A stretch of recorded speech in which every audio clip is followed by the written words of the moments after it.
অভেদ্য পর্দা, যে পর্দা দিয়ে কেবল দ্রবণের দ্রাবক অণু উদ্ভিদের ক্ষেত্রে পানি চলাচল করতে পারে কিন্তু দ্রব্য অণু চলাচল করতে পারে না তাকে অভেদ্য পর্দা বলে।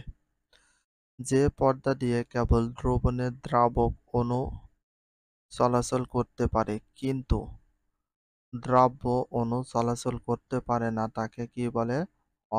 অর্ধভেদ্য পর্দা বলে। অর্ধভেদ্য পর্দা বলে। যেমন কোষ পর্দা, ডিমের খোসার ভিতরের পর্দা। কোষ পর্দা, ডিমের খোসার ভিতরে পর্দা। মাছের পটকার পর্দা সবগুলো অর্ধভেদ্য পর্দা।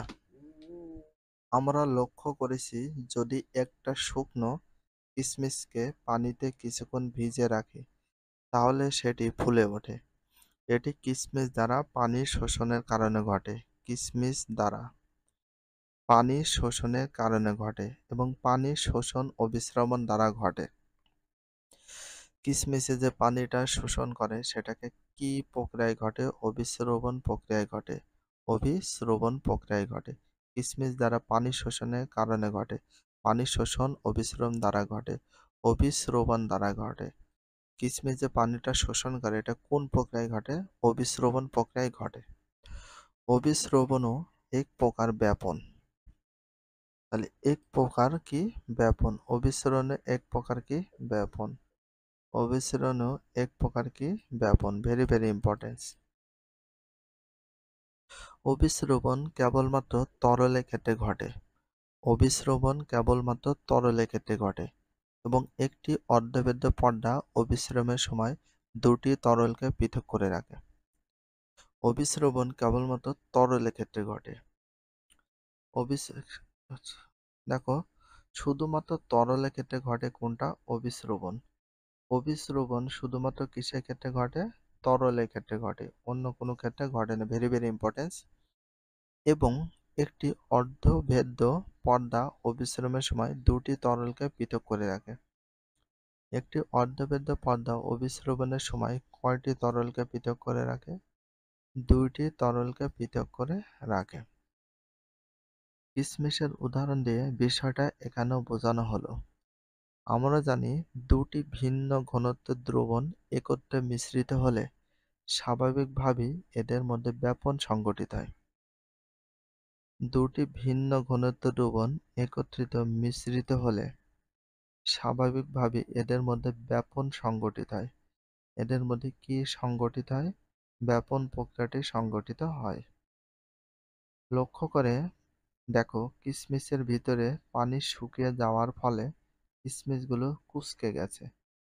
কিশমিশগুলো পানিতে রাখলে পানি শোষণ করে ফুলে উঠবে, কারণ কিশমিশের ভিতর শর্করা গাঢ় দ্রবণ একটি পর্দা দ্বারা পানি থেকে পৃথক হয়ে আসে।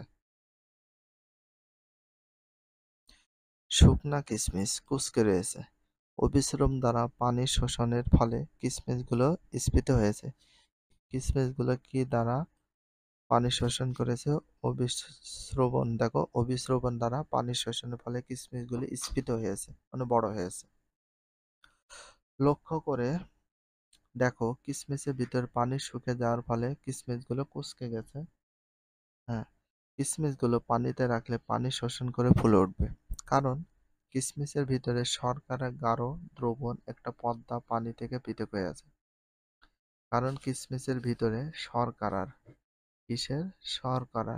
গাঢ় দ্রবণ একটি পর্দা দ্বারা পানি থেকে পৃথক হয়ে আছে। ফলে শুধু পানির অণু কিশমিশের অভ্যন্তরে মানে কিশমিশের ভিতরে অভিস্রবণ প্রক্রিয়ায় প্রবেশ করেছে। শুধু পানির অণু কিশমিশের অভ্যন্তরে কোন প্রক্রিয়ায় প্রবেশ করেছে? অভিস্রবণ প্রক্রিয়ায় প্রবেশ করেছে। অভিস্রবণ প্রক্রিয়ায় প্রবেশ করেছে। কিন্তু শর্করা অণু এইরকম পর্দা ভেদ করে বাইরে আসতে পারছে না। শর্করা অণুগুলো এরকম পর্দা ভেদ করে বাইরে আসতে পারছে না, কারণ ঘনত্ব বেশি, আর ঘনত্ব কম মিলে পানি ঢুকেছে, প্রবেশ করেছে। এ ধরনের পর্দাকে অর্ধভেদ্য পর্দা বলে। এ ধরনের পর্দাকে অর্ধভেদ্য পর্দা বলে। অর্ধেক ভেদ করে যাচ্ছে কিন্তু আসার সময় বের হতে পারছে না, কারণ ঘনত্ব বেশি।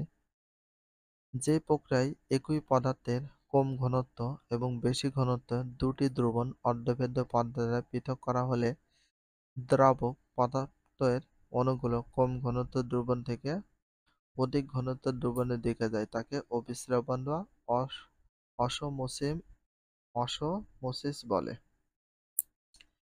যে প্রক্রিয়ায় একই পদার্থের কম ঘনত্ব এবং বেশি ঘনত্বের দুটি দ্রবণ অর্ধভেদ্য পদার্থ দ্বারা পৃথক করা হলে দ্রাবক পদার্থগুলোর অণুগুলো কম ঘনত্বের দ্রবণ থেকে অধিক ঘনত্বের দ্রবণের দিকে যায় তাকে অভিস্রবণ বা অসমোসিস বলে। অভিস্রবণ বা অসমোসিস বলে। কারণ এইগুলো কি করা হয়, অভিস্রবণটা ঘনত্ব যদি বেশি পাতলা ঘনত্ব থেকে বেশি ঘনত্বের দিকে যায়, কারণ অর্ধবেদ্য পর্দার কারণে বেশি ঘনত্ব থেকে কম ঘনত্ব আসতে পারে না, প্রবেশ করতে পারে না বা আসতে পারে না। অর্ধবেদ্য পর্দা হালকা দ্রবণ আর ঘন দ্রবণ। এ থেকে বিতে দ্রবকের অণুর চলাচল এ থেকে বিতে যেতে পারবে, কিন্তু বি থেকে এতে যাওয়া সম্ভব হবে না। অর্ধবেদ্য আর এটা হয় সম্পূর্ণ অভিস্রবণ প্রক্রিয়ায় ঘটে থাকে। পার্ট 4 আছে অভিস্রবণের গুরুত্ব। জীবকোষের কোষাবরণ বা প্লাজমা পর্দা অর্ধভেদ্য পর্দা হিসেবে কাজ করে।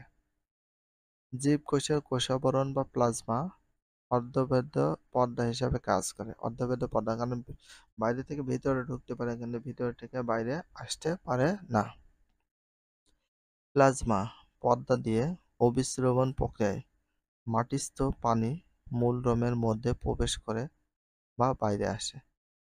প্লাজমা পর্দা দিয়ে কোন প্রক্রিয়ায় অভিস্রবণ প্রক্রিয়ায় মাটিস্থ পানি মাটির পানি মূল রোমের মধ্যে প্রবেশ করে যা বাইরে আসে।